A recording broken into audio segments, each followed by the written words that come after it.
Je regarde la rivière, bah oui, c'est le moment d'y aller, hein, du côté de New York, voilà, tranquillement, à vos frais. Non, à nos frais, l'US Open. Avec la première surprise ce soir, la première plutôt performance à New York, la performance française pour Benoît Paire, qui a éliminé Kei Nishikori. Le japonais était finaliste l'an dernier, une victoire en 5 manches. Alors la victoire de Paire, est-ce que c'est un exploit? Nous allons tout de suite sur le cours central de l'équipe du soir y retrouver Benoît Mélin. Benoît? Ça va les touristes? Bah ça va, oui. Hein? Oui, Bien reposé? oui, plutôt Hein? bien, oui. Tanné à souhait? Ah bah il y a qu'à regarder leur nez là.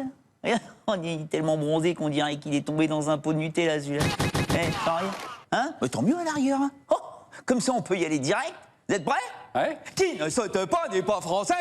Hey, qui ne saute? Ben quoi, vous avez chopé une flébite en vacances ou bien? Ah, il saute pas, là. Oh, y a rien du tout là.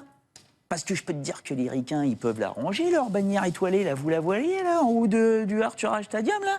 Hein? Parce que l'étoile du jour, elle est française. Et encore, je suis gentil, on n'est pas loin de la Voie lactée. Je sais pas si vous avez entendu les infos juste au début de l'émission.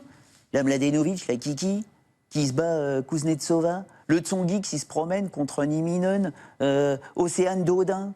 18 ans, première US Open, 128e joueuse mondiale, qui se tape Yelena Jankovic, 21e, la plus grosse perf de sa carrière, le Chardy, qui passe aussi. Et le Benoît Paire, les talons d'Avignon, le tout fou, le sanguin, qui nous Fukushima Nishikori, finaliste de l'US Open l'an dernier, 4e joueur mondial. Jamais le Benoît, très joli prénom, soit dit en passant, jamais le Benoît n'avait battu un top 5 depuis le début de sa carrière. Jamais il n'avait même battu un top 10 dans un tournoi du Grand Chelem. Et là, sur le Louis Armstrong, il a lâché les chevaux dans une sorte de hurrah-tennis en prenant un maximum de risques. En essayant de prendre la balle encore plus tôt que le japonais. Autant vous dire qu'il y a eu du déchet. 67 fautes directes en 3h15. Ce qui a permis à Nishikori de s'offrir 2 balles de match dans le tie-break du 4e set que le Benoît a sauvé. Parce que le Français a toujours continué à avancer, à prendre le filet d'assaut, 46 fois au filet. Rajoutez à ça 64 coups gagnants. Certains ont même laissé le nippon sans réaction, là, comme ça, là, pop. Plus 21 aces. Et une envie de renaître au haut niveau à se péter les cordes vocales. Résultat, Paire gagne. Cocorico. Je vous rappelle que le garçon était 143e joueur mondial en février dernier, à cause d'un genou qui lui a pourri la saison 2014. D'accord? Depuis, il a gagné un titre sur le circuit ITF. Bon, ça vous parle pas. C'est la D3. Pour les photos, voilà, c'est la D3. Un titre. Après 2 titres sur le circuit Challenger, la D2.